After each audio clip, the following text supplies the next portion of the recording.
निम्नलिखित पर क्या विचार करें? सूर्य, 8 ग्रह, उपग्रह, क्षुद्र ग्रह और उल्कापिंड। तो इनमें से सौरमंडल के भाग कौन कौन से हैं? नमस्कार दोस्तों, कैसे हो आप? कृष्णा क्लासेस में आपका स्वागत है। तो जैसे कि आप जानते हो, हमने अपनी टेस्ट सीरीज जो शुरू की है एनसीईआरटी की। देखें तो एनसीईआरटी बेस्ड जो क्वेश्चन है सारे के सारे देखेंगे। तो हमने इससे पहले 4 जो पार्ट इसके कवर कर चुके हैं, जो 4 हम मॉक टेस्ट लगा चुके हैं अच्छे से बिल्कुल। तो जो हिस्ट्री के थे सारे के सारे, आज हम ज्योग्राफी के मॉक टेस्ट जो शुरू करने वाले हैं। तो अगर देखें, आपको पता ही है कि जो सीटेट का पेपर आपका बहुत पास में ही है। देखिए तो जो सारे के सारे क्वेश्चन हैं वो एनसीईआरटी में से आते हैं। सारे के सारे क्वेश्चन एनसीईआरटी बेस्ड होते हैं। तो देखिए तो यहाँ पर हमने एनसीईआरटी से ही सारे के सारे क्वेश्चन उठाए हैं। ये भी क्वेश्चन जो बाहर से नहीं लिया, ताकि आपको क्या है कोई दिक्कत ना आए। देखें तो हमने जो एनसीईआरटी, आपको पता कितनी ज़रूरी है। तो एनसीईआरटी के क्वेश्चन करने वाले हैं। अगर आप देखोगे तो लेवल भी अच्छा रहने वाला है। जो लेवल पूछा जाता है एनसीईआरटी में वही हमारा लेवल रहने वाला है, और उसी हिसाब से क्या हम क्वेश्चन आंसर अपने कर रहे हैं। तो इससे पहले हम 4 पार्ट कर चुके हैं। अगर आपने वो नहीं देखे तो आप देख सकते हैं पहले। बाकी ये वीडियो देखने के बाद भी आप देख सकते हो भले। तो देखिए तो इसमें हम कवर करेंगे आज जो हमारी 6th क्लास है। 6th क्लास की ज्योग्राफी के जो क्वेश्चन आंसर सारे के सारे इंपॉर्टेंट क्वेश्चन करने वाले हैं। देखिए तो ये क्वेश्चन ही होते हैं जो बार बार पूछे जाते हैं एसएसटी में, क्योंकि एसएसटी अपने नए क्वेश्चन तो बनाते नहीं है। देखिए तो वो ही क्वेश्चन क्या है, बदल कर, घुमा फिरा कर या कैसे भी करके क्या है उन्हें चेंज कर देती है। तो देखिए तो वही क्वेश्चन रहने वाले हैं आज हमारे। तो आज की वीडियो बहुत ही ज़्यादा इंपॉर्टेंट होने वाली है। देखिए तो आप बिल्कुल इसे देखना ना भूलें। अगर आपको सीटेट क्लियर करना है तो इसे देखना ना भूलें। तो देखेंगे अपना क्वेश्चन शुरू करते हैं अब से हम। देखें तो हमारा जो सबसे पहले क्वेश्चन रहने वाला है वो है, देखो सूर्य चंद्रमा। देखना कि सूर्य चंद्रमा और उन सभी वस्तुओं को जो रात में आकाश में चमकते हैं उन्हें ग्रह कहा जाता है। आपका पहला पॉइंट हो गया। जो दूसरा है, इसमें सूर्य एक तारा है। तो इसका आपको जवाब देना है। तो आपका समय समाप्त होता है। देखो इसका हम जवाब देते हैं। तो इसका आपका आंसर है न तो 1 और न ही 2। क्यों, इसके हम अभी जवाब देंगे आपको। देखो तो सबसे पहले देखें तो सूर्य चंद्रमा और उन सभी वस्तुओं को जो रात में चमकते हैं उन्हें क्या कहा जाता है? उन्हें आकाशीय पिंड कहा जाता है। पहली बात तो ये। दूसरा क्या है, इसने कहा है सूर्य एक तारा नहीं है। आपको पता है कि सूर्य एक तारा है, क्योंकि उसके पास अपने ऊष्मा होती है, इसलिए क्या जो अपना मतलब खुद का प्रकाश है वो चमकता है। उन सभी मतलब पिंडों को, आकाशीय पिंडों को तारा कहा जाता है जिनका अपनी ऊष्मा होती है और अपना प्रकाश होता है। नेक्स्ट क्वेश्चन चलते हैं, देखते हैं हम। नेक्स्ट क्वेश्चन देखेंगे। हमारा नेक्स्ट क्वेश्चन है, देखो कि निम्नलिखित कथनों पर विचार करना है। तो देखो, जिन आकाशीय पिंडों की अपनी ऊष्मा और प्रकाश होता है उन्हें तारा कहा जाता है, जैसे मैंने अभी आपको बताया था। तो देखेंगे वे गैसों से बने होते हैं। तो आपको जवाब देना है। तो देखेंगे यहाँ पर दोनों ही ठीक हो जाएंगे। ये दोनों ठीक हो जाएंगे, क्योंकि क्या है उन सभी जो आकाशीय पिंडों को क्या जिनका अपना ऊष्मा होता है उन्हें तारा कहा जाता है, और वे क्या है गैसों से बने होते हैं। देखेंगे नेक्स्ट क्वेश्चन हमारा। अगला क्वेश्चन है, देखो कि देखो यहाँ पर 2 कथन दे रखे हैं, 3। उनमें से भी आपको क्या है आंसर देने कौन सा सही है। तारों के विभिन्न आकृति द्वारा गठित अलग अलग समूहों को मिल्की वे कहा जाता है। दूसरा है हमारा कथन है सप्तऋषि उर्सा मेजर नक्षत्र का हिस्सा है। तीसरा है ध्रुव तारा हमेशा आकाश में एक ही स्थिति में रहता है। तो आपका आंसर बताना है। तो इसका आंसर रहने वाला आपका ऑप्शन पहला, क्योंकि गलत हो जाएगा। देखें तो उन्हें मिल्की वे नहीं कहा जाता है। बाकी हमारे जो 2 पॉइंट है ये क्योंकि क्या है सप्तऋषि क्या है अर्सा मेजर का क्या हिस्सा है, ये ठीक है। और ध्रुव तारा हमेशा क्या है एक ही स्थिति में रहता है, ये भी ठीक है। तो हमारा 2 और 3 ये आंसर आपका ठीक हो जाएगा। अगर देखें जो इसका उन्हें क्या है तारों के जो विभिन्न समूह होता है उसे हम नक्षत्र कहते हैं। ये भी आप याद रखें, उसे नक्षत्र कहा जाता है। देखते हैं नेक्स्ट क्वेश्चन, जो चौथा क्वेश्चन हमारा। 4th क्वेश्चन है, निम्नलिखित पर क्या विचार करें? सूर्य, 8 ग्रह, उपग्रह, क्षुद्र ग्रह और उल्कापिंड। तो इनमें से सौरमंडल के भाग कौन कौन से हैं? तो देखें इसमें क्या है उपरोक्त सभी हो जाएगा, क्योंकि क्या है ये सभी हमारे सौर मंडल के भाग होते हैं। अगला क्वेश्चन देखते हैं। ये भी अच्छा क्वेश्चन है, ये क्वेश्चन कई बार आ चुका सीटेट में, याद रखना इसे बिल्कुल अब, कि क्या है निम्न में से किस ग्रह को पृथ्वी की जुड़वा माना जाता है। तो किस ग्रह को पृथ्वी की जुड़वा, तो आपको पता ही होगा क्योंकि जो शुक्र ग्रह है वो पृथ्वी के बिल्कुल आकार समान है, इसलिए क्या है शुक्र ग्रह को पृथ्वी का जुड़वा माना जाता है। नेक्स्ट देखेंगे क्वेश्चन।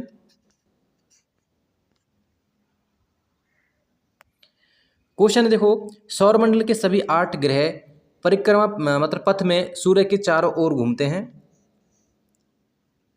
देखिए तो परिक्रमा पथ में क्या है सूर्य के चारों ओर घूमते हैं। बुध को अपनी कक्षा में एक चक्कर लगाने में 88 दिन लगते हैं।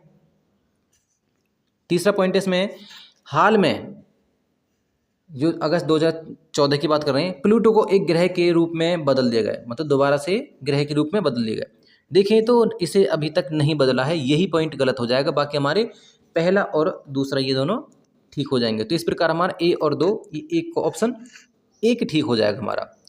तो देखें नेक्स्ट क्वेश्चन हमारा, अगला क्वेश्चन की तरफ चलते हैं। अगला क्वेश्चन है निम्नलिखित कथनों पर विचार करना है। आकार के अनुसार पृथ्वी सौरमंडल का तीसरा बड़ा ग्रह है। तो ध्यान देना क्वेश्चन पर। देखें अगला पॉइंट है, पृथ्वी का आकार ज्योइड है। तो इसमें से आपको ठीक बताना कौन सा ठीक है। तो देखो अगर देखें पृथ्वी जो है सौरमंडल का तीसरा भाग मतलब बड़ा ग्रह नहीं है, ये तीसरे स्थान पर है। अगर क्रम में देखें तो क्रम में तो तीसरे स्थान पर है, परंतु आकार का देखें तो आकार में 5वें स्थान पर आती है। तो इसलिए क्या है हमारा पहला पॉइंट हो जाएगा, इसमें क्या है केवल 2 ही ठीक रहने वाला है। चलते हैं नेक्स्ट क्वेश्चन की तरफ।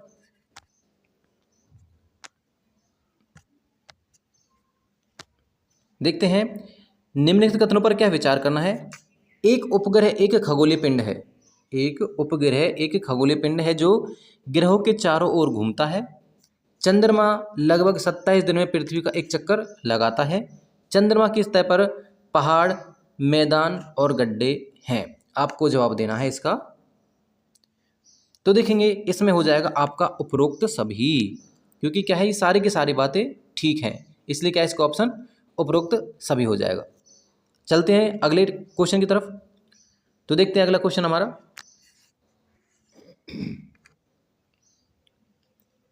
नेक्स्ट क्वेश्चन हमारा, ग्लोब पर खींची गई काल्पनिक रेखा। जवाब देना आपको, ग्लोब पर खींची गई काल्पनिक रेखा जो पृथ्वी को 2 समान भागों में विभाजित करती है उसे क्या कहते हैं। आंसर देना आपके पास 2 सेकंड है बस। तो देखेंगे इसका आंसर हो जाएगा आपका भूमध्य रेखा। इसका आंसर भूमध्य रेखा है, क्योंकि क्या है पृथ्वी को जो 2 बराबर हिस्सों में बांटते उसे भूमध्य रेखा कहते हैं। हमने जो नोट्स बनाए आपने अगर देखे हो नोट्स, तो क्या है हमने बता रखा, देखो जैसे पृथ्वी है और क्या है पृथ्वी को 2 बराबर हिस्सों में बांटती है, इसी को कहते हैं हम क्या, भूमध्य रेखा। चलते नेक्स्ट क्वेश्चन की तरफ। अगला क्वेश्चन हमारा देखेंगे, निम्नलिखित कथनों पर विचार करना है। सभी अक्षांशों पर वर्ष में कम से कम एक बार मध्याह्न का सूर्य ठीक सिर के ऊपर होता है। दूसरा आपका है कि कर्क रेखा और मकर रेखा के बीच के क्षेत्र को शीतोष्ण क्षेत्र कहा जाता है। तो आपको जवाब देना है इसका आंसर। देखो तो चलो जवाब देते हैं। देखिए तो इसका आंसर आपका रहने वाला है न तो 1 और न ही 2। क्यों? क्योंकि अगर देखें सभी अक्षांशों पर क्या है सूर्य मतलब दिन में देखें या कभी भी देखें तो सिर पर बिल्कुल नहीं होता है। क्यों? क्योंकि इसे पहले जान लेते हैं। जैसे मान लो ये आपका है पृथ्वी, ये आपकी होगी भूमध्य रेखा, ये आपकी कौन सी है कर्क रेखा, और नीचे इतने 23.5 डिग्री नीचे ही आपकी मकर रेखा। देखिए 23.5 ये है और 23.5 ये है। इसके बीच के क्षेत्र को क्या कहा जाता है, इसके बीच के क्षेत्र को कहा जाता है उष्णकटिबंधीय क्षेत्र, जो हमने अभी देखेंगे। तो इसे उष्णकटिबंधीय क्षेत्र कहा जाता है, जो आपका ये भी गलत हो जाएगा। क्यों? क्योंकि इसने कहा है कि कर्क रेखा और मकर रेखा के बीच के क्षेत्र को क्या है शीतोष्ण क्षेत्र कहा जाता है। शीतोष्ण नहीं है, उसे उष्णकटिबंधीय क्षेत्र हो जाएगा। दूसरे का आंसर हमें यही मिल चुका है। अब देखेंगे जो हमारा सूर्य का प्रकाश है कर्क रेखा और मकर रेखा, जो कर्क रेखा और मकर रेखा के बीच ही पड़ता है। जो ऊपर वाली जो क्या है ये लाइन है जो देखेंगे जो ऊपर और नीचे वाली जो अक्षांश रेखाएं हैं, इन पर कभी भी क्या है सीधा प्रकाश नहीं पड़ता, क्योंकि क्या है सूर्य का प्रकाश हमेशा इन दो लाइनों के बीच ही रहता है। तो इसलिए क्या है ऑप्शन हमारे दोनों ही गलत हो जाएंगे। आई होप आपके ये समझ में आ गया होगा कॉन्सेप्ट। तो चलते हम अपने नेक्स्ट क्वेश्चन की तरफ। तो नेक्स्ट क्वेश्चन हमारा देखो, भारत जीएमटी से 5.5 घंटे आगे है। देखें जो भारत हमारा तो जीएमटी से 5.5 घंटे आगे है। रूस के 11 मानक समय को मतलब अपनाया है। तो रूस ने देखें तो 11 अपने मानक समय अपनाए हैं, 11 टाइम में उसके देखें। पृथ्वी को प्रत्येक 1 घंटे के 24 क्षेत्र में विभाजित किया गया है। देखें तो 24 घंटों में पृथ्वी को विभाजित किया गया है। तो देखें ये सारी की सारी बातें ठीक हैं, तो इसको इसलिए क्या है ऑप्शन नंबर डी हो जाएगा, उपरोक्त सभी। चलते हैं नेक्स्ट क्वेश्चन तरफ, क्योंकि अगर देखें इसमें ज़्यादा कुछ बताने के लिए है नहीं। वैसे देखिए तो बताने के लिए बहुत कुछ भी है, क्योंकि अगर हम क्वेश्चन कर रहे हैं तो क्वेश्चन में आपको क्या है इतना ही कराया जाएगा जितना आपको क्या है पूछा है। अगर आपको और मतलब अधिक जानकारी चाहिए तो उसके लिए क्या है हमने नोट्स बना रखे हैं। आपके नोट्स हैं हमारे जो 17 क्लासें दे रखी हैं, आप प्लेलिस्ट में जाओ और एनसीईआरटी के देखो 6 से 8 तक क्या है आपके 17 क्लासें हैं। उसमें क्या है ज्योग्राफी, पॉलिटिकल और हिस्ट्री तीनों को ही क्या अच्छे से कवर किया गया है। सारी की सारी बातें जो क्वेश्चन है ना सभी के सभी क्या आपको उसमें मिल जाएंगे देखने को। चलो चलते हैं नेक्स्ट क्वेश्चन तरफ।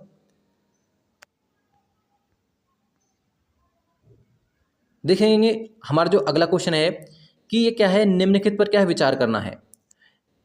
देखो घूर्णन पृथ्वी की अपनी कक्षा में सूर्य के चारों ओर गति है। देखेंगे जो घूर्णन पृथ्वी की अपनी कक्षा में सूर्य के चारों ओर की गति है। घूर्णन की अवधि को क्या है पृथ्वी दिवस के रूप में जाना जाता है। जो घूर्णन की गति को क्या है पृथ्वी दिवस के रूप में जाना जाता है। तो अगर देखें तो इसमें केवल 2 ठीक होगा, क्योंकि क्या है घूर्णन नहीं कहा जाता इसे, पृथ्वी को क्या है जो चारों ओर घूमते हैं उसे परिक्रमण कहा जाता है। तो इसलिए क्या है घूर्णन मतलब अपने ही कक्ष पर घूमना, वो घूर्णन है जिससे दिन और रात बनते, जो हमारा सेकंड ऑप्शन है। परंतु क्या है उसे परिक्रमण गति कहा जाता है जो सूर्य के चारों ओर घूमती है, इसलिए क्या है हमारा ऑप्शन बी हो जाएगा। तो नेक्स्ट देखें, नेक्स्ट क्वेश्चन जो हमारा, सूर्य के चारों ओर चक्कर लगाने में पृथ्वी को 365 सही 1/4 दिन लगते हैं। पृथ्वी की धुरी जो एक काल्पनिक रेखा है अपने कक्षीय तल के साथ 66.5 का कोण बनाती है। तो आपको इसमें जवाब देना क्या आंसर रहने वाला है। तो इसमें देखेंगे 1 और 2 इसमें दोनों ही ठीक हो जाएंगे, क्योंकि क्या है दोनों ही बातें ठीक हैं, क्योंकि पृथ्वी को क्या है चक्कर लगाने में 365 दिन और 4 घंटे लगते हैं। और देखें तो क्या है अपने जो अक्षीय तल पर क्या है 66.5 का कोण बनाती है। अगर देखें आपने ये आपका कॉन्सेप्ट जानना है तो क्या है कॉन्सेप्ट, तो ये आपको नोट्स में दे रखा है, जैसे जो मैंने आपकी वीडियो बना रखी नोट्स की उनमें आप बिल्कुल कृपया करके देख सकते हैं। हम यहाँ पर क्वेश्चन कर रहे हैं थोड़े से, देखते हैं नेक्स्ट क्वेश्चन हमारा।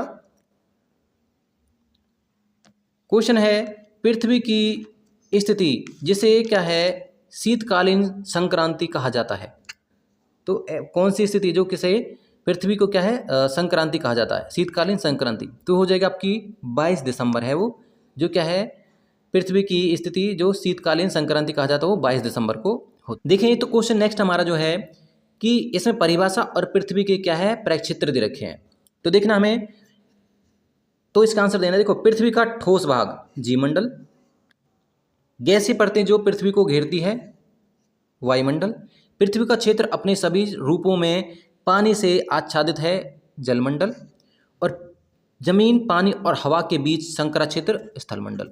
तो इसका आपको आंसर बताना है। बिल्कुल हल्का सा टफ क्वेश्चन है, बाकी गौर से देखेंगे तो बिल्कुल आसान भी क्वेश्चन है। तो इसमें देखने कौन सा ठीक है, तो अगर देखें आपका जो ठीक होगा देखें तो 2 और 3 लग रहा मुझे, क्योंकि 2 और 3 इसका ठीक हो जाएगा आंसर। क्यों, क्योंकि क्या है ये दोनों गलत है। पहले गलत वालों को देखते हैं। पृथ्वी का ठोस भाग उसे हम कहते हैं, एक मिनट, उसे हम कहते हैं स्थलमंडल, आपको पता होगा। और जमीन, पानी और हवा के बीच जो संकरा क्षेत्र उसे कहते हैं हम जयमंडल। इसलिए क्या है इसके ये हो जाएंगे आंसर।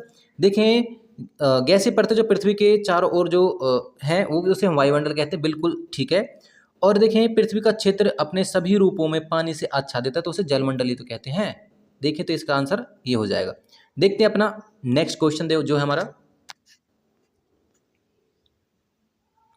तो देखें, सबसे ऊंची पर्वत चोटी माउंट एवरेस्ट समुद्र तल से 8,848 मीटर ऊंची है। और नेक्स्ट है हमारा कि अटलांटिक महासागर में अधिकतम गहराई मरियाना ट्रेंच में दर्ज की गई है। तो आपको आंसर देना है इसका। तो देखेंगे आपका जो आंसर रहने वाला है, आप बताओ पहले तो इसमें क्या है, केवल एक रहने वाला आपका आंसर। क्यों? क्योंकि दो क्यों गलत है? क्योंकि वो जो मरियाना ट्रेंच सबसे गहरी मतलब है, गहराई है, परंतु क्या अटलांटिक में नहीं है, वो प्रशांत महासागर में है।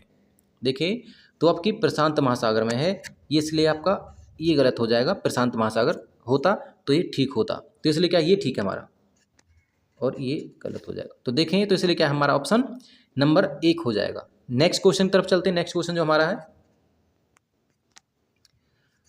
क्वेश्चन है दुनिया की सबसे लंबी नदी और सबसे बड़ा गर्म मरुस्थल स्थित है। वैसे ये सभी को पता होगा आंसर। तो देखेंगे, इसका आंसर रहने वाला है आपका अफ्रीका। इसका आंसर है अफ्रीका, क्योंकि क्या है, सबसे जो लंबी नदी आपको पता नील नदी है, और मरुस्थल आपको पता है सहारा मरुस्थल है, तो वो कहाँ है, दोनों अफ्रीका में है, उनकी बात कर रहा है। नेक्स्ट क्वेश्चन देखेंगे। देखें, कौन सा बात करता है, कौन सा एकमात्र महाद्वीप है जिसके मध्य से कर्क, भूमध्य रेखा और मकर तीनों ही गुजरती हैं। तो इसमें आ जाएगा आपका आंसर, बताओ, क्योंकि नोट्स में मैंने करा रखे हैं सारी। इसमें आ जाएगा आपका अफ्रीका ही हो जाएगा, क्योंकि क्या है, अफ्रीका से तीनों जो लाइन है, जो रेखाएं हैं, तीनों रेखाएं गुजरती हैं। चलते अपने अगले क्वेश्चन तरफ। देखो, तो अगला क्वेश्चन हमारा, इन पर भी क्या है, विचार करना है। तो हमारे सारे क्वेश्चन इसी प्रकार के रहने वाले, विचार करने वाले। वैसे तो देखो, एशिया पृथ्वी के कुल भूमि के क्षेत्र का क्या है, लगभग 1/3 भाग आच्छादित करता है। पहला पॉइंट हो गया। दूसरा है, यह पश्चिमी गोलार्ध में स्थित है। दूसरा ही हो गया। तीसरा है, पश्चिम में यूराल पर्वत द्वारा एशिया को यूरोप से अलग किया जाता है। ये हमारे आपके तीनों कथन हो चुके हैं। तो आपको इसमें से आंसर बताना है। चलो, अगर हम आंसर बताएं तो आपको इसका आंसर हो जाएगा आपका 1 और 3, ऑप्शन नंबर सी। क्योंकि देखें, तो हमारा दूसरा इसमें गलत है। गौर से देखें तो आपको आंसर देंगे हम। तो क्या है, दूसरा इसमें गलत है। क्यों? क्योंकि देखें तो ये पश्चिमी गोलार्ध में नहीं है, ये आपका पूर्वी गोलार्ध में हो जाएगा। ठीक, तो ये हमारा पूर्वी गोलार्ध में हो जाएगा। देखते हैं अपना नेक्स्ट क्वेश्चन। अब देखो, निम्नलिखित कथनों पर यहाँ भी विचार करना है। आर्कटिक वृत्त यूरोप से होकर गुजरती है। देखें, आर्कटिक वृत्त यूरोप से होकर गुजरती है।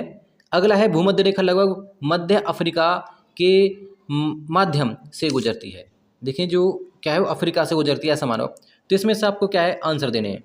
तो इसका आंसर आपको हो जाएगा, देखो, तो दोनों ही हो जाएगा, क्योंकि ये दोनों ही पॉइंट यहाँ पर ठीक हैं। चलते नेक्स्ट क्वेश्चन की तरफ।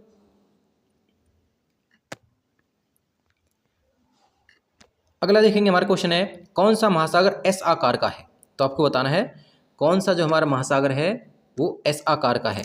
तो इसका आंसर आपको वैसे सभी को पता होना चाहिए। जो एस आकार का महासागर कौन सा है, वो है आपका अटलांटिक महासागर। अटलांटिक महासागर इसका आंसर हो जाएगा। चलते नेक्स्ट क्वेश्चन तरफ। देखेंगे, जो मोना के समुद्र के सतह के नीचे स्थित एक पर्वत है, मोना के पर्वत का नाम है मोना के। तो क्या है वो, देखेंगे वो कहाँ पर है। तो देखेंगे, इसका आंसर हो जाएगा आपका प्रशांत महासागर में पड़ता है। मोना के प्रशांत महासागर में है। अगर देखें तो मोना के की जो गहराई है वो 10,205 मीटर है। अगले देखेंगे क्वेश्चन जो हमारा रहने वाला है,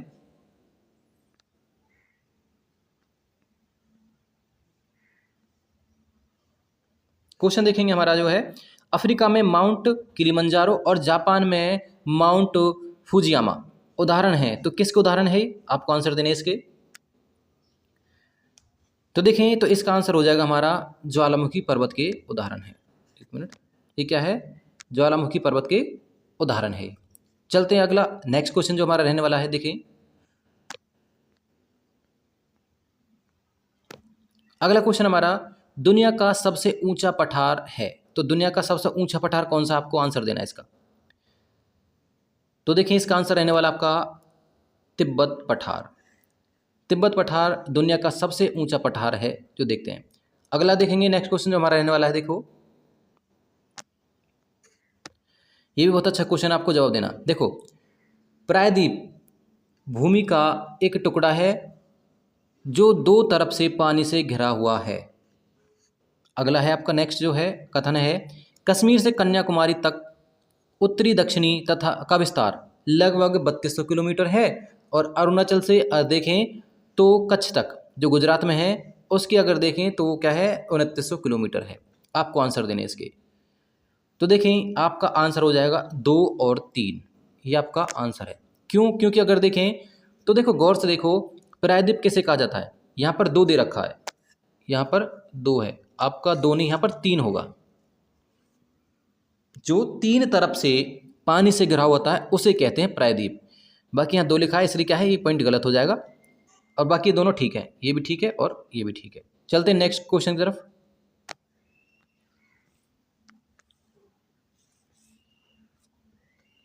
देखें तो हमारा अगला क्वेश्चन है, निम्नलिखित कथनों पर विचार करना है। अभी भारत ने क्या है 6 देशों के साथ भूमि सीमा साझा की है। श्रीलंका को पाक जल संधि द्वारा भारत से अलग किया गया है। तो आपको आंसर देने, देखो तो इसका आंसर हो जाएगा, इसमें भी केवल क्या है कथन 2 हो जाएगा, पहला हमारा गलत है। क्यों गलत है? तो देखें जो ये तो ठीक है, हमारा सेकंड पॉइंट है। क्यों? क्योंकि क्या है श्रीलंका को क्या है पाक जल संधि द्वारा क्या भारत से अलग किया जाता है।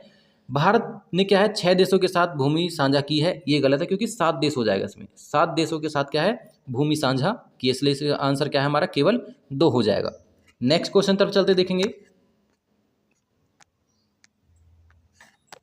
अगला क्वेश्चन है, निम्नलिखित कथनों पर विचार करने हैं आपको। देखो, सुंदरवन जो डेल्टा है आपका दुनिया का सबसे बड़ा डेल्टा है जो गंगा और ब्रह्मपुत्र नदी पर बनाया गया है या बना है अपना आप द्वारा। देखें ये हो जाएगा। अगला देखें, एक नदी या धारा जो अपने जल को किसी मुख्य धारा में, इसे गौर से पढ़ना आपको थोड़ा सा कि क्या बात कर रहा है। देखो कि एक नदी या धारा जो अपने जल को किसी मुख्य नदी में दोनों में से किसी भी किनारे, भाई 2 किनारे होते हैं नदी के, किसी किनारे पर डालकर योगदान देती है उसे डेल्टा कहा जाता है। तो आपको आंसर देना, तो देखेंगे इसका केवल 1 हो जाएगा। क्यों? क्योंकि उसे डेल्टा नहीं कहा जाएगा। यहाँ पर देखेंगे डेल्टा नहीं कहा जाता, उसे कहा जाता है सहायक नदी, सहायक, तो उसका हो जाएगा सहायक नदी उसे कहा जाता है। चलते नेक्स्ट क्वेश्चन तरफ।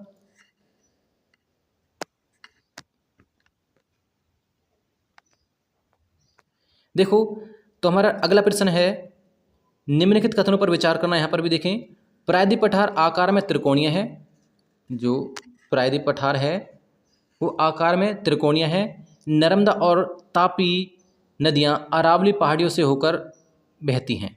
तीसरा हमारा, ये क्या है पश्चिम की ओर बहने वाली नदियाँ हैं जो अरब सागर में गिरती हैं। तो इसका आपको आंसर बताना है। तो क्या इसका आंसर रहने वाला है, तो देखें 1 और 3 इसका आंसर रहेगा, क्योंकि 2 गलत है। हमें पता है कि अरावली पहाड़ी से नहीं, सतपुड़ा और विंध्य पहाड़ी से होकर ये गुजरती हैं, तो इसलिए क्या है इसका आंसर क्या हो जाएगा हमारा 1 और 3 हो जाएगा। पहला ठीक है कि क्या त्रिकोणीय है, ये भी ठीक है कि क्या है नदी है ये क्या अरब सागर में गिरती, दोनों तापी नदी ये और नर्मदा नदी दोनों ही क्या है अरब सागर में गिरती है, परंतु देखेंगे ये अरावली से होकर नहीं गुजरती हैं, तो इसमें क्या है ये गलत हो जाएगा। बाकी 1 और 3 दोनों ठीक है। चलते हैं नेक्स्ट क्वेश्चन तरफ। देखिए तो हमारा अगला जो क्वेश्चन है, निम्नलिखित कथनों पर विचार करना है। अभी एशियाई शेर भारत का राष्ट्र पशु है। देखें एशियाई शेर भारत का राष्ट्र पशु है। असम में एक सींग वाले गैंडे पाए जाते हैं। अगला है जंगली गधे कच्छ के रण में पाए जाते हैं। तो इसका आपको आंसर देना है, इसमें से कौन सा ठीक है, 1 2 1 3 2 3 या उपरोक्त सभी। तो देखें इसमें से पहला ही गलत हो जाएगा, बाकी दोनों ठीक है। इसमें आंसर होगा आपका 2 और 3, कहाँ पर देखो 2 और 3 आपका ये आंसर हो जाएगा। तो देखें यहाँ पर एशियाई शेर नहीं, हमारा जो राष्ट्र पशु कौन सा है वो है आपका बाघ। तो क्या है इसलिए क्या है ये आपका गलत हो जाएगा। अगला क्वेश्चन देखते हैं हम, नेक्स्ट क्वेश्चन की तरफ चलते हैं। बिल्कुल ये हमारा देखें तो लास्ट क्वेश्चन रहने वाला। और इस प्रकार क्या है, हमारी ये सीरीज़ भी अब ख़त्म है। तो फिर हम इसी प्रकार क्या है, सारे के सारे क्वेश्चन देखेंगे, जितने हमारे पार्ट में बनेंगे, जितने पार्ट भी बनेंगे सभी में एक तरीके से हम अच्छे से क्वेश्चनों को करने वाले इसी प्रकार। और देखें तो आप अगर देख चुके होंगे सारे के सारे क्वेश्चन, सभी के सभी क्वेश्चन देखें तो बहुत ही ज़्यादा इंपॉर्टेंट क्वेश्चन है। एग्जाम की दृष्टि से देखें, सीटेट हो या कोई भी एग्जाम हो वाले, तो सभी के सभी क्वेश्चन देखें तो एनसीईआरटी से रिलेटेड है। एनसीईआरटी से बाहर एक भी क्वेश्चन नहीं है, आपने देखा होगा। और सारे के सारे क्या है, एनसीईआरटी से लिए गए और इंपॉर्टेंट क्वेश्चन है सारे के सारे देखें। तो आई होप बिल्कुल आपके अच्छे से समझ आए होंगे। बाकी जो हमारा भी लास्ट क्वेश्चन बचता है उसे और कर लेते हैं। बाकी एक क्वेश्चन देखें तो आसान सा ही क्वेश्चन है, आपके देखें तो आसान है बिल्कुल। तो चलो देखते हैं, अपना लास्ट क्वेश्चन भी कर लेते हैं और देखते हैं फिर। देखो तो क्या है, हिम तेंदुए पाए जाते हैं।